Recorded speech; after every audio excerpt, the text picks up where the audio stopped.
Europe, America, Russia, Britain, China, এগুলোকে কখনো আদর্শ মানা যায় না, এগুলোকে কখনো শান্তির মডেল মানা যায় না।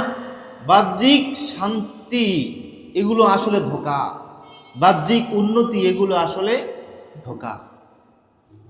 ওই যে আমাদের প্রিয় ভাই আবু তো হাদনান একটা কথা বলে যে আপনি এগিয়ে যাচ্ছেন মনে করেন, হ্যাঁ এগিয়ে যাচ্ছেন, কিন্তু প্রশ্ন হলো কোন দিকে এগিয়ে যাচ্ছেন? জান্নাতের দিকে? উন্নতির নামে, অশ্লীলতা, বেহায়াপনা, আধুনিকতার নামে আপনি এগিয়ে তো যাচ্ছেন, কিন্তু প্রশ্ন হলো কোন দিকে? সফলতার দিকে নাকি বিপদের দিকে? জান্নাতের দিকে নাকি জাহান্নামের দিকে? এজন্য কোনো ক্ষেত্রে দুনিয়াকে প্রাধান্য দেওয়া যাবে না।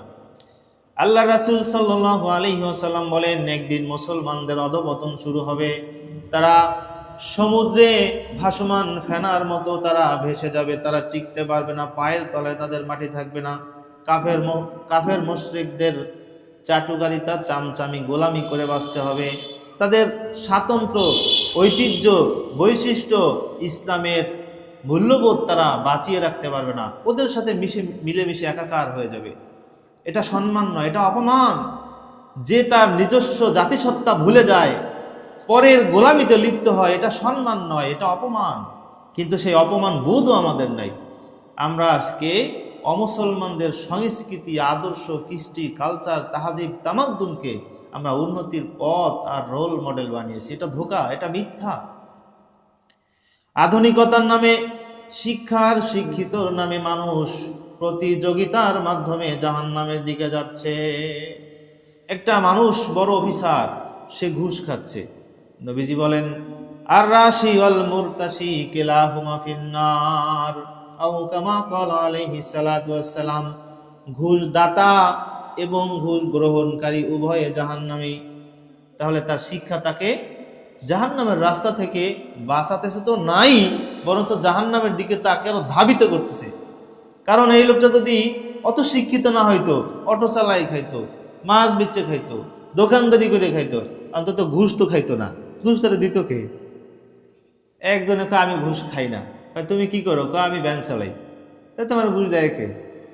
তাহলে ও যদি ভ্যানও চালাইতো, তাহলে ঘুষ না খাইয়ে অন্তত পক্ষে বাঁচতে পারতো। তাহলে আজকে এই বড় ঘুষখোর, মানে বড় জাহান্নামী, তাকে কে বানালো? শিক্ষা। তাহলে যেই শিক্ষা তাকে জাহান্নাম থেকে বাঁচাতে পারে না, জাহান্নামে নেয়, ওটা শিক্ষা কি করে হয়? আমাকে একটু বুঝান, আমি একটু বুঝতে চাই। ওটা শিক্ষা কিভাবে হয়? যেই শিক্ষা মানুষকে চিরস্থায়ী এবং স্থায়ী আনন্দের দিকে নিয়ে যায়, শান্তির দিকে নিয়ে যায়, কল্যাণের দিকে নিয়ে যায়, সেই শিক্ষা হলো শিক্ষা। আর যে শিক্ষার মধ্যে নৈতিকতা নাই, আদর্শ এবং মূল্যবোধ নাই, যে শিক্ষা তাকে জাহান্নাম থেকে বাঁচানোর সবক দেয় না, উৎসাহ দেয় না, ওটা শিক্ষা হতে পারে না।